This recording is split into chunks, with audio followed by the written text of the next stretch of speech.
right, welcome to SRS Chess, where I am about to go over how to checkmate with a king and a rook over just a rook. It's chess lessons for people who don't take chess lessons. That's me. If you play the Nimzo Indian, this thing happens a lot. I am going to play Leelaqueenodds in this video, and I'm going to play Leelaqueenodds until I get to the position of the day, at which point I will panic. Um, I know that because this is all planned out. It's pre-written. It is a farce. No, it's not really.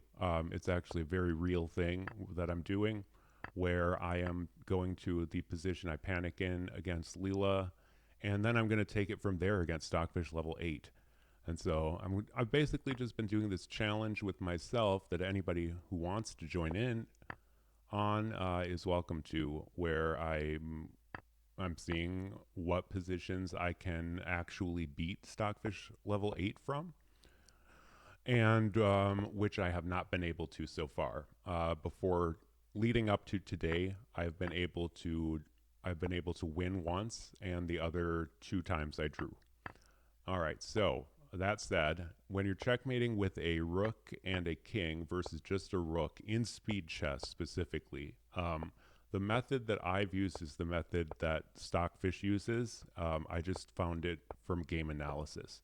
The first thing that you do is you make sure that his king is as far over to the edge of the board as you can get. So you want to keep him on one rank or one file, or in layman's terms, you want to keep him on one row of squares, and you want to get him to the edge of the board. Now, if he won't go to the edge of the board, what you do is you have your kings oppose each other, and then you deliver a check with the rook, and the king has to move over further to the side of the board. So, and then once you get it all the way to the side of the board, well, then there's one other trick, which is that he might not go the way that you want him to go. So here we go. The kings oppose each other. I move the rook over. Kings oppose each other. Now he's not going the way I want him to go, so I swing the rook around. And now that's it. You go all the way down, he comes back, checkmate. Beautiful. All right, so if you want to hear how to do that in slower terms, we can check out the first link in my video description, and that's going to tell you how to checkmate with a king and queen versus just a king. Same method, just the particularities differ ever so slightly.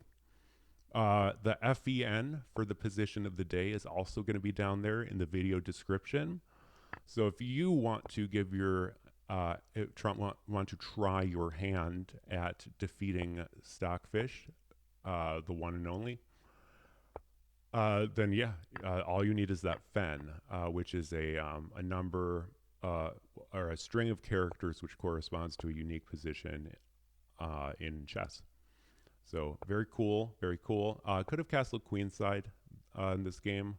Could have castled kingside.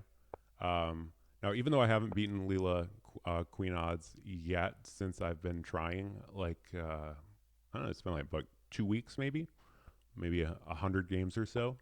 All of them have been 3 or 5 minute games with 2-second or 3-second increment. I have beaten Leela before, I think maybe 5 times or so, just twice on this username. But I had another account that I won, I think that 3 times on. And that said, Leela is always improving, always getting better. And you can see that from one of my wins against Leela, which is also down below in the video description. So what could I have done better in this game? Well, I would say that the opening wasn't great. I tried to immediately do something that causes an imbalance. If you're going into a balanced game against Leela, what it's going to do is just very slowly outdo you because it's better at chess than you. And so you need to really take advantage of the fact that you have a queen and Leela doesn't. If you take any of the positions that I've started from and analyze them with Stockfish is just like absolutely smashes through. So it's been a big lesson for me trying out these positions against Leela, and it has taught me that it is you cannot overstate how much easier you can make something look by practicing ahead of time, which makes sense. It's like having the answers to a test before you take them. But yeah, anytime that I use practice as a way to make something in a video look easier, I would say that I would mention it to people because that seems important. So I like the way that I've played in this game so far. If you have any criticisms, let me know. And here is the position of the day. And again, that's in the FEN below. You can go ahead, copy, paste it, play it against Stockfish, play it against Leela, play it against your friend. All right, play it against me. And I panicked and I messed up. But you are going to see me play from that position against none other than Stockfish right after the end of this game. I wonder who's going to win after I panicked and blundered. You have no way of knowing. I could draw, I could win, I could place, I could win I could hit on the trifecta. You have no idea. All right, so now I have to take the bishop, and now I'm just gonna do some things. Just do some things. All right, so now I honestly, it's still a winning position despite everything. The way that I've talked about beating Leela has generally been, I've generally said like this: you can beat Leela by taking advantage of the fact that you have a queen and Leela does not. Keep your queen on the board. You're gonna lose a minor piece or pawns. You're gonna lose material at some point because of Leela. But what you can try to do is keep your queen long enough that you get close to an end game and you can find some tactics. Like I should have that if I hadn't pushed that pawn, if I had checked him right there, I don't know. I probably would have actually drawn the game for sure, or not for sure, because it's really easy to panic against, especially against Leela, after like 2,000 games of, I'm sorry, 200 games of trying to win in blitz. So, you know, I'm just out here hustling. I'm just trying to get by, trying to hustle, trying to get by, trying to hustle. All right, so now if I move the knight there, I'm fine. If I move here, I allow bishop to a4. Ouch. And that's going to hurt. And now he can deliver the uncovered check at any time at his leisure. He can not deliver it if he chooses. The evaluation on the left-hand side was added, as was the voiceover, which is part of a script that I wrote. Speaking of a script that I wrote, I was not going to mention this, but my book is about to be done.